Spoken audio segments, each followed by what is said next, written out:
好，接下来关心的是中美的晶片战。这一回呢，中国大陆是有一个颠覆性，针对这个晶片有一个颠覆性的技术。今天要来带观众朋友看到的就是上海这一间是上海的复旦大学，它成功的研发出了，根据了解是全球首颗2维细基混合架构快闪记忆体晶片。简单的来说，现在这一颗晶片呢，被国际媒体形容是叫做一个颠覆性的创举，因为它可以改写未来在全球的储存技术上面的版图，变得更为快速了。那这项技术其实有一些关键，以技术上面来讲的话呢，它是结合包括了将2维超快闪记忆体跟成熟的 CoMOS 的这个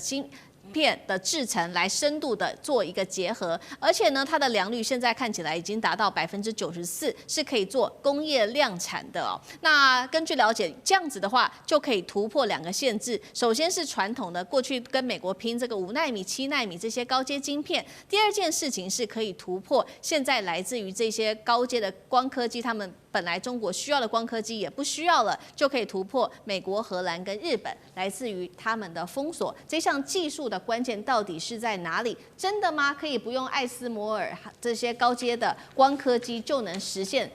针对美国的晶片对抗吗？上次哥怎么看？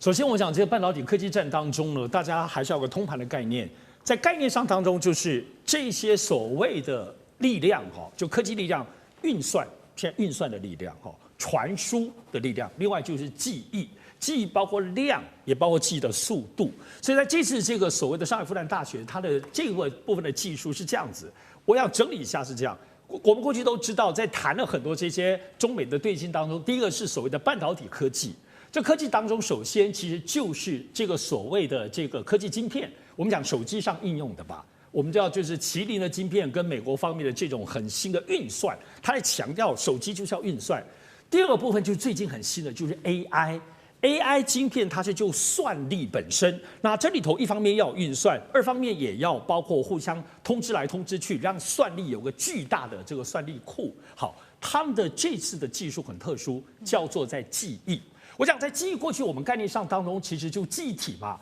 我们在讲手机里头，你的手机容量很大，什么概念？它手机可能有512 GB， 可以存很多东西。过去是记忆的量体，但是这次上海复旦大学的技术是什么？记忆是快。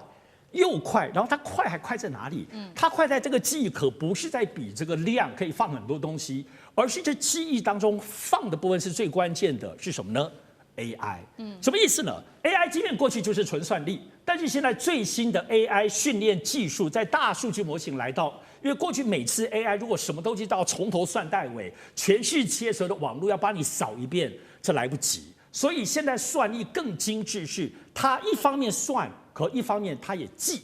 也就 AI 的晶片当中有一部分的部分是已经记下来，它过去做训练的记忆的结果，所以它每次快速在运算的时候已经记得了那些东西。那这是最新现在大数据模型的技术，所以这里头必须要有晶片去供应这么重要的 AI 晶片当中记得，让 AI 特别记得。那这个现在复旦的技术就是在这里，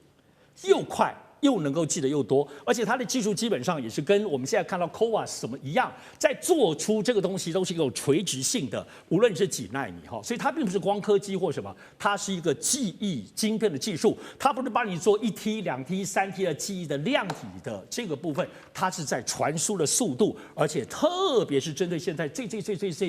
重要的 AI 晶片算力加记忆的这一块。哇，它可是量身定制啊！而且我们现在中国大陆来讲，因为这个东西现在没有 solution， 只是让大家看看如何让拼拼凑凑一些记忆的技术，加上 AI 的算力叠。可是现在它如果能够把中国大陆现在我们都知道第一名是长江存储，对，那长江存储就是在做记忆体方面是最厉害。如果现在把长江存储做记忆这一块，加上中国大陆现在自己在研究，比如说华为、升腾的晶片，哇哦，这两个加起来，包括我现在在视频节目中说它的这个超节点。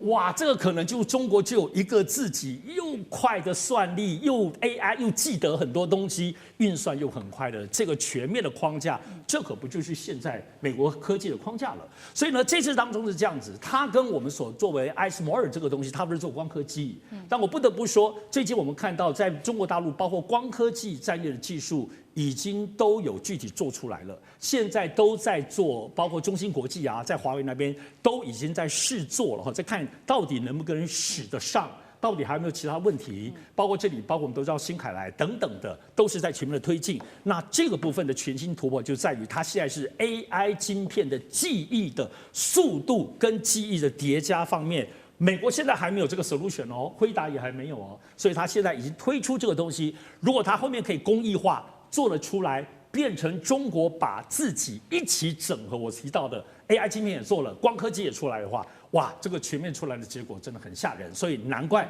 自然》杂志或中国整个全世界最新的科技杂志都会登录他们现在研究的结果。好，这个技术是我们节目上面首次的报道，因为这是一个最新的技术。那外媒已经做了一个评论，他认为说这样子的一个技术会是未来中国大陆它的晶片的一个叫做新王牌哦，所以是不可以小觑的。这是一个技术。那另外一方面呢，中国大陆除了在技术上面突破之外，我们来看到它在这个成熟晶片上面，现在也有了新的一个突破，尤其是在它的晶片的出口方面。我们来看到一个最新的数据，是今年1到8月，大陆出口晶片9000亿人民币，出口量是年增幅达到了23%，已经正式的在晶片上面超越手机，成为大陆第1大的出口商品了。尤其刚刚提到的成熟晶片哦，是中国大陆很重要的一个压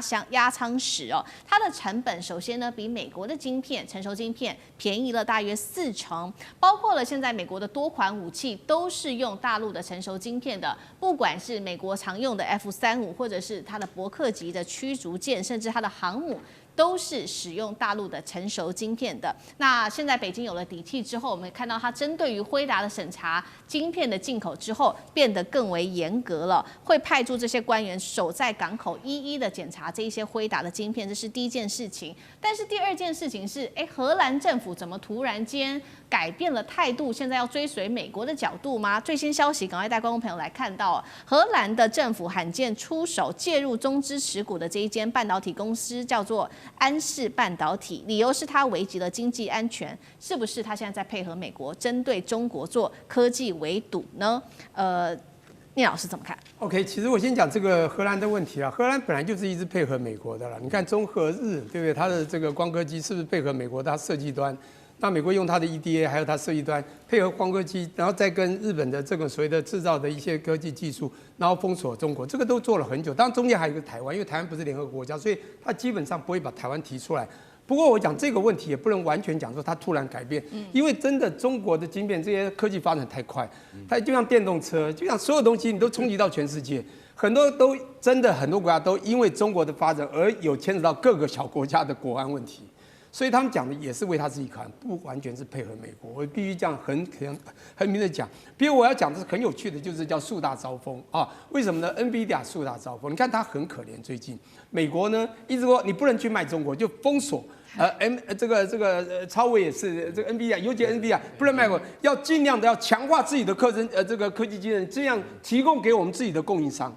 结果中国呢在这边做对你辉达 NVIDIA 的严格审查，只要你有辉达的呢，我就不让进来。我知道为什么吗？因为我要的你不给，你给的我不要，我 H100我要你不给。那降速降到28的算力，然后你进来了，那还讨论半天进来，我们自己都会生产，我干嘛要？你刚刚讲它晶片都已经出口这么多了，现在重点就在我要的是最高的先进制程，最少3奈米以下嘛。那5奈米、7奈米也可以讨论看看，那我们大概也都有了，从中芯国际等等的都有。现在讲到另外一个就是我不要的，你一直给我，你已经知道我有，你给我，我要干嘛？所以我刚才审查，因为它非常清楚，要推动国内的晶片的产业的发展。就这么简单，所以我觉得现在蛮有趣的，就是辉达这个 case 它当然它还是这样是晶片之王，这很不错，但是大概未来可能就是在美国市场这样卖，或者它的一些同盟国在卖，尤其中国这么大的市场，你可能也难卖，所以你的获利业绩啊，当然这可能也牵扯到这个投资人啊，自己当然要好好的去分析，到底辉达不会差，但是到底辉达在这个中美或者这个大国博弈之下呢，可能会受到什么样的伤害，这个可能要去做一些沙盘推演。好，那干哥怎么看呢？我跟你讲那个大家看那个安氏半导体，你会不会想到说荷兰那个国家？我不要求荷兰啊，荷兰抽大麻还合法的，我跟你讲，所以他对于像这样子的自由经济，他是不能够去管控的，了解吗？但是他竟然会对于像这种半导体产业、高科技产业，他列入观察，怎么观察？观察自己国内的的半导体公司叫做安氏半导体，但是因为它的背后有超过一半，的确啦，超过一半是有文泰科技持股。中国的文泰科技，也就是说，安氏半导体它虽然它的英文名称叫 Nexperia， 对不对？那在荷兰也是上市，但是问题是它的背后的确一半以上是中国的公司。那他就认为说，你这家公司最近的表现，让我们觉得有国安的问题。就像刚才聂老师讲的，不仅仅是因为有时候你是帮着美国来围堵，但是最重要的还是你自己本身的国家利益，你有没有顾到？不要先伤害到我们荷兰的相关的产业的利益，然后你就会发现这里面有一些科技的机密有没有外泄之嫌，所以安氏他就被那个被荷兰当做一个什么？当做一个观察的对象，就是警告中国，也做给美国看，美国就很开心，你知道为什么吗？因为美国已经讲得很明白了，就是说，只要像这样子的公司的话，在我们的眼里。就是什么？就是列入观察清单，也就是观察清单。为什么？美国就把安氏的底全给掀出来，然后他还说还有另外一家公司是在新加坡，在新加坡的什么公司？资料处理公司叫做 Megaspeed。然后这家 Megaspeed 啊，我跟你讲啊，它的公司原先是什么？原先是那个游戏公司，叫第7大道游戏公司，在世界上非常有名的。结果，一个游戏公司透过一间马来西亚公司，竟然跑去买了 NVIDIA 的晶片。